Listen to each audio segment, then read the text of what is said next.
But just so you guys know, my name is Brandy and I'm a part of the detail support team.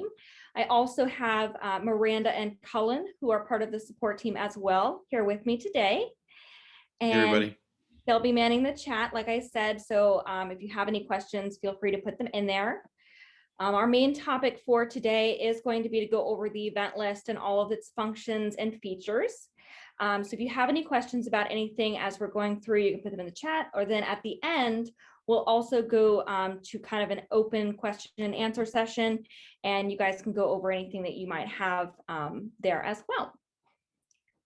And then as we're going through, Miranda, I believe, is going to be putting in some links to our support center articles about the different areas of the event list that we're going to be talking about today. And then, of course, as we get going, we're going to go over everything on the event list, settings, using our new, fairly new search feature there, and what all of the different lists mean. All right, so I'm going to go ahead and get started, and then Colin and Miranda, if you'll just let anybody in that happens to come into the waiting room there, and we will get started. Yeah, absolutely.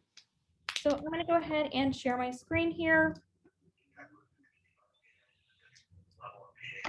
And if you guys will just let me know if you see my screen moving here, my mouse. Yep, you're good, Brandy. Wonderful. All right, so on the event list here, this is the first page that everybody sees when you first come into details. It's going to house all of the information for your events. On our event list, we do have 4 separate lists. So that will consist of the current, past events, did not book, and archive. And then we also have an all list that will list out every event that's included in the other 4 lists. Also on the event list here, we're going to see our pipeline at the top. So you can click into any one of these different areas of the pipeline to see which events are falling within those different categories. The way that people move from one section of the pipeline to another is by changing out their statuses here on the left. You can also see what each one of these statuses means by clicking on our icon legend and seeing what each area puts them into what area of the pipeline. The most important thing that I would say about the event list here is to make sure that you have your settings set up properly. Settings are going to be done per user, so this is not going to be something that's done throughout the entire company across the board. You will want to go in and set this per user. So if you have multiple users for your account, you will want each person to go in here and set the settings that they want to see when they first come onto this event list. I know that we are currently actually doing a promotion for people to grab those additional user spots now for $10. So if you have not done so already and you want to add some additional user seats, feel free to reach out after our webinar here to support@detailsflowers.com. And if Miranda or Colin, you guys will put that email address up there. All right, so let's go ahead and check out our settings. There's a lot of different functionality here in the settings window. So each one of these different sections will have different functionality. So let's go ahead and start on the far right, and we're going to kind of do this the opposite way that you would normally read things. So on the right here, we have our visible column. So this is where you can decide what columns are going to be showing on your event list. You will decide that by clicking on the toggle to either have those turned on or off for each one of these different columns. You'll also notice that we have something called sticky. So a lot of people have some questions about what sticky means, and it means just that. It's going to stick that column in place, and then it will follow you all the way to the end of the event list when you're scrolling over. And this will make a little bit more sense once we save our settings and go and look at what columns are showing. And we'll also look at what sticky means when we get to that point. For the on hover options, so for any one of the columns on the event list, you can hover over what's currently in that field and see any form of information you would like. So if we click on the drop down, you'll see our different options here for what we can show when we have a hover option. So I have my creation date set to showing custom properties when I hover over it. And you can do this for each one of the columns here on your event list, and each one can have a different information being shown when you hover over that.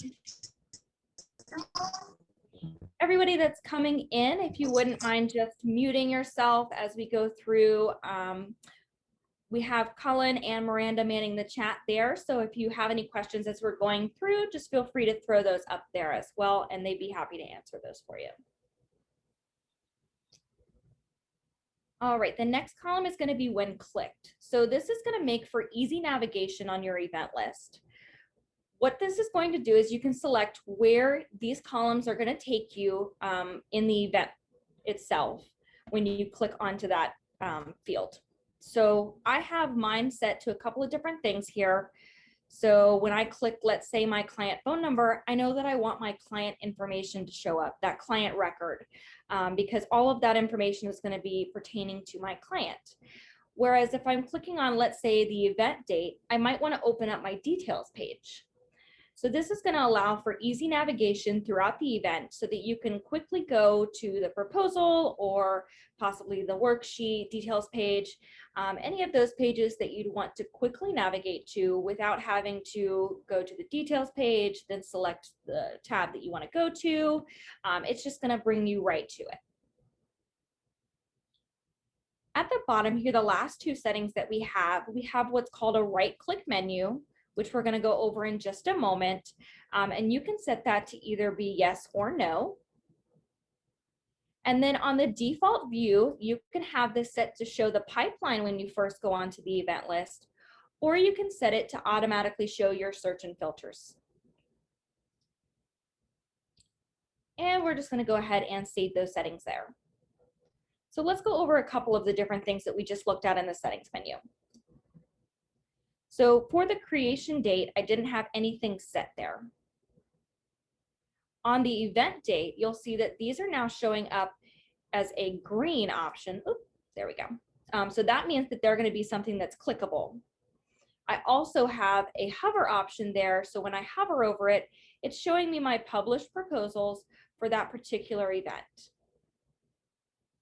If I click onto this event date, you'll see that it's now going to take me over to the event details page because that's what I have it set as.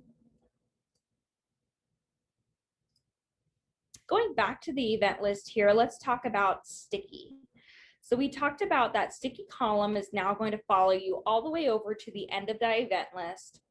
And if we go over, you'll see that that creation date column is now going to follow me all the way over to the end. So this is very similar to freezing a cell in Excel.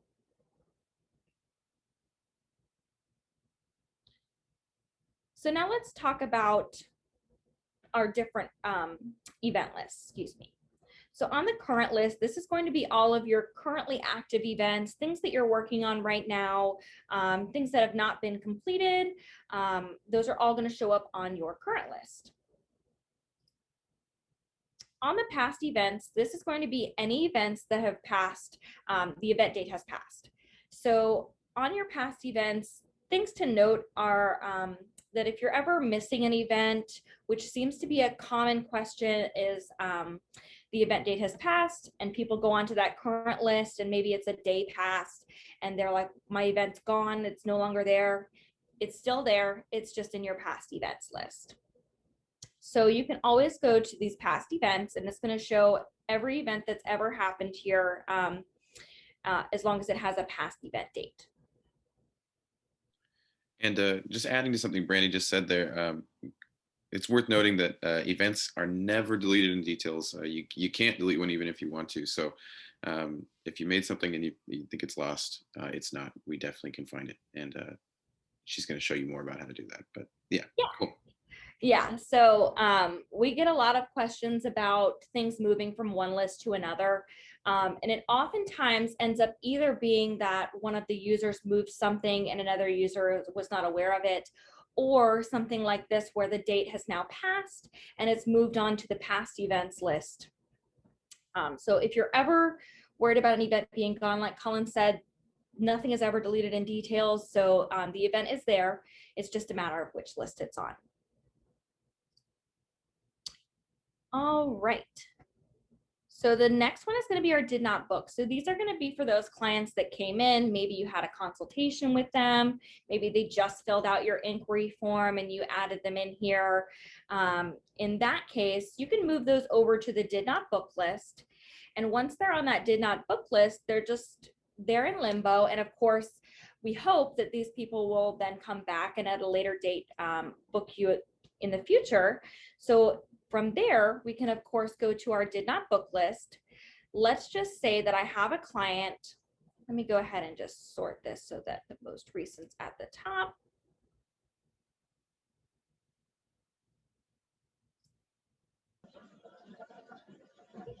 And then I'm going to go ahead and let's just say I wanted for, let me go back down, see if I can find one with an event date. We'll just put this example client here.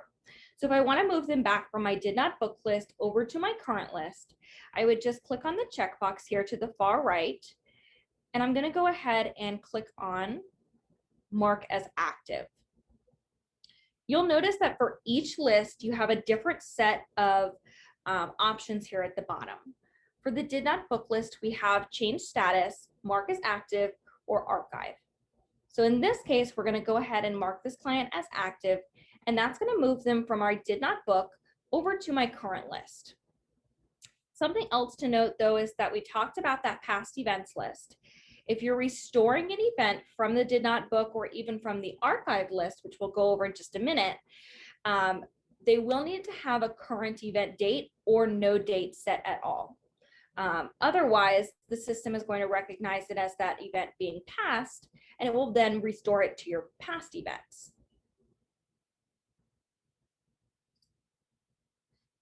Next, we're going to go over to our archive list. So we saw a lot of this during COVID where people had events that were postponed. They didn't have a prospective rescheduling date. So they were just kind of in limbo as far as like event dates there, and they didn't really know where to put them. The archive list is a great tool and a list to use for this exact reason. It's very open-ended. You can put people in there that you then plan to take out, maybe people that didn't move on to the inquiry stage. It was just somebody that came in and said, hey, you know, I have this event, but it didn't really go any further than there. You can go ahead and put them in there to the archive list. And then just like the did not book list, they're there for you to restore at a later date. And like I said, we saw a lot of this during COVID. So if you perhaps move these people over to the archive list, you can then go ahead and just like we did on the did not book, you'll click on the checkbox to the right and click on that restore icon. Going back, I did just want to reiterate though that if the date for that event has passed, you will need to go in and change the event date prior to moving them over to your current list, or restoring them rather.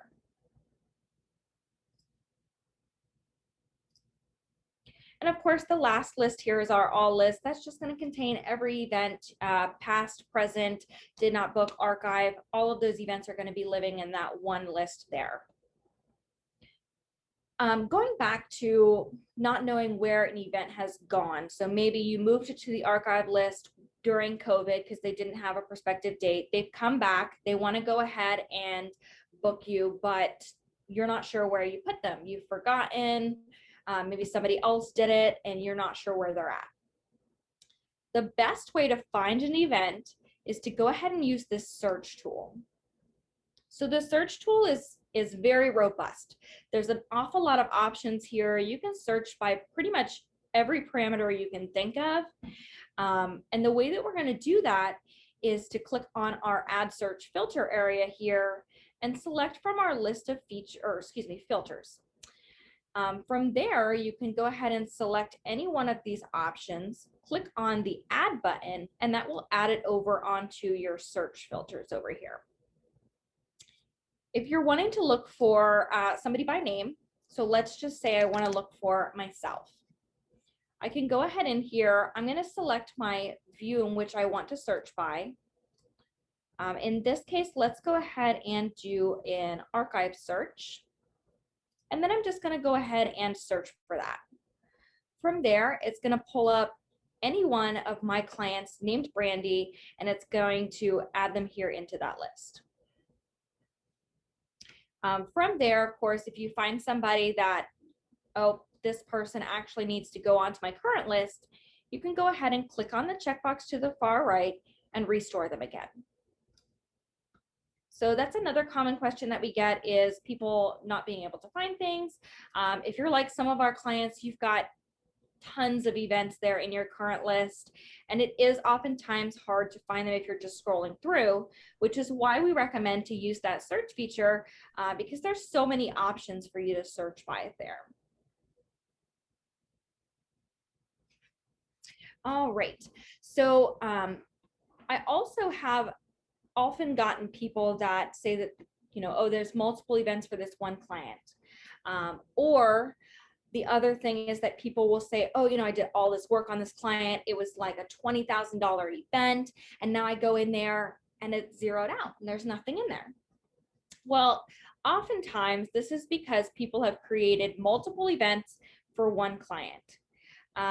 If you go ahead and start a new event or a client here, and let's just say we put in my name and I go over to my client record, under the log notes and event section, a lot of people do not understand that there's already been an event created for them. It just says no name there, and they'll click on create new event.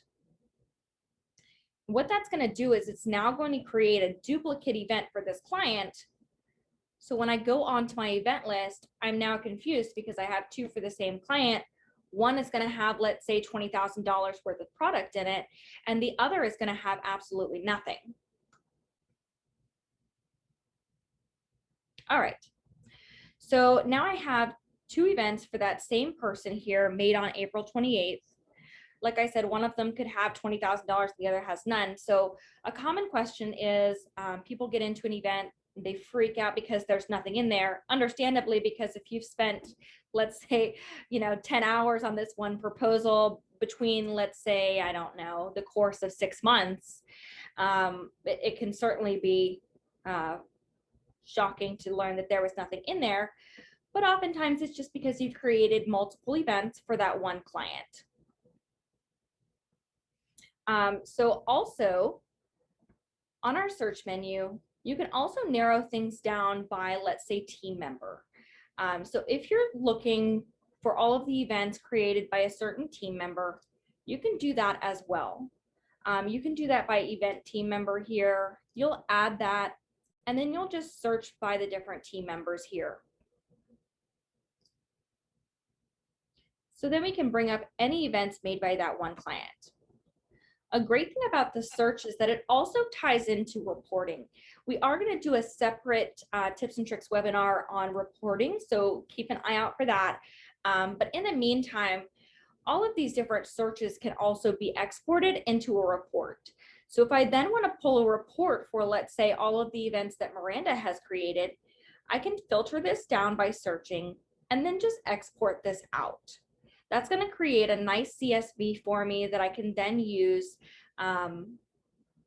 going forward. And I can put that in my records, so on and so forth. If you have a search that you're doing over and over again, so for example, if you're pulling this report for Miranda every month to see the number of events that she's created in the system, you can go to our menu here and save this search. From there, I can go ahead and put, let's see, Miranda events. I can save the values. The values are going to be anything that you've entered into these fields. So for example, in this case, it would be Miranda. I can also choose to share this with my team. So for example, if this is a report that maybe you run sometimes, and then maybe another manager in the store runs it at another time, you can share this with a team so that you both have this shared search area there. This is another great reason to have additional users, because if you're saving a search here and let's say you don't share it with the team, your saved searches are only going to be showing for yourself. So as you can see here, Colin has shared a few with me, and then I have also shared a few with other members of the team. You can see with whether it's shared or not by the check mark here on this box. You can also remove any additional searches that you may have saved and maybe you don't need anymore by clicking on the X to the right. You'll notice that any that you have not created yourself, you cannot remove.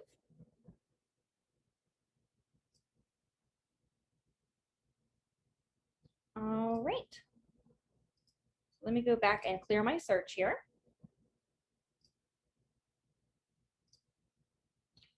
All right. So other great things about the event list here is that I can see any of the information that I want. So we talked about those settings there, but now I can see just a quick view of maybe the outstanding balance for my client. I can see what they've paid in total. I can also see any of the additional numeric information that I want about this client right from this event list. So again, these are going to be per user. So what's important to you may not be important to, so-and-so in sales, or vice versa. So another great reason to have those additional users there. But overall, I mean, the event list is very robust. The things that you can do with it are pretty much endless. The searching tool, I think, is probably the most intricate area of this entire event list. And I would recommend going in and checking out all of the different search filters that you can search by. Another great thing is that our custom properties, which is a relatively new feature, if Miranda or Colin, you will go ahead and put in the different articles for that custom properties there. So you can make custom properties for each and every one of your events, and then you'll have the ability to search by those custom properties here on the event list.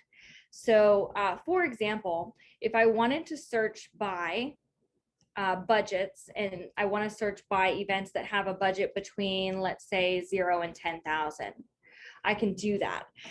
You can also search by anything else that you may have put in there. Maybe you put in the tax rate. So we have gotten a lot of people recently that are working in multiple different areas where tax rate changes. So you may be working in DC and then you're working in Virginia, and each one has a different tax rate. So I can go in and put a custom property for that tax rate and then search for all of my different events that might have that tax rate included. It's then going to go ahead and pull up that list of any of those events that contain that rate.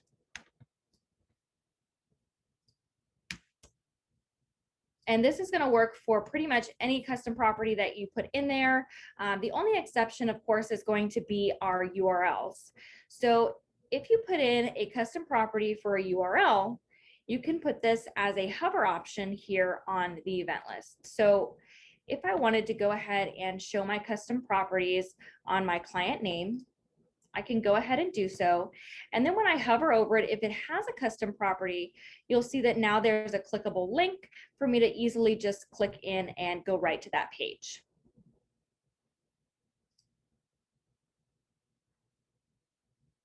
So from there, I can, of course, just go ahead and click it and go right in. So this is going to be really great for, let's say, those Pinterest links, possibly their Facebook.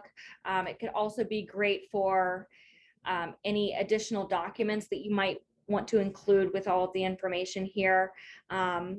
We found that a lot of people have separate documents for, let's say, your seat plans, and you can link those here as well.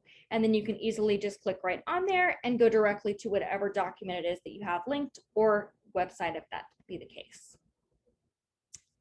But that is all of our information here for the event list. And I know we just asked if anybody had any questions, but before we wrap up, I did want to ask if anyone has any additional questions. And feel free to turn off your microphone and ask them if you would like. Yeah, we'll hang out here for a few minutes. And also, we recorded this whole thing, so we'll send out a recording of it to everybody who joined and everybody who registered. And if you guys want to rewatch it, you can, and so that'll be available too. But yeah, we'll hang out until about 1:30 So about 5 more minutes, and then we'll go ahead and shut it down. But otherwise, thanks everybody for taking the time to join us and learn a little bit more about details. Yeah. Hi, good day. This is Danielle from Ticket.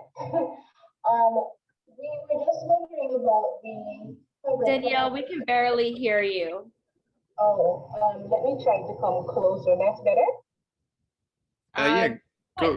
Yeah, go ahead with your question. Well, yeah. Okay, and so we were wondering about the hover property to see the person's Facebook. That's a hyperlink to their Facebook account, or it's just the information to say what their Facebook is.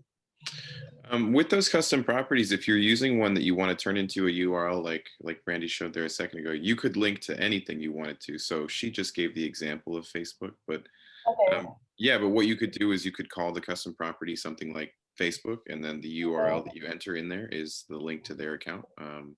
Something we see commonly too is like people linking to different Pinterest pages, because that seems to be like a common way for people to provide inspiration photos to you guys. So you could link that Pinterest board or account that they share with you to their event, and then you could click it right there from the event list, like she was saying. So Yeah. it's because those properties are custom, you can kind of do whatever you want with it. And you can make them text, numeric, or URLs for anything that you'd like. Okay, so it's a URL then. Yeah. Mm-hmm. Okay, that's what we were wondering. Thank you. Okay, yeah, absolutely. Yeah, thank you guys. All right, we're gonna go ahead and shut it down. Thank you guys for attending, and we look forward to seeing you at the next one. Yeah, everybody take care.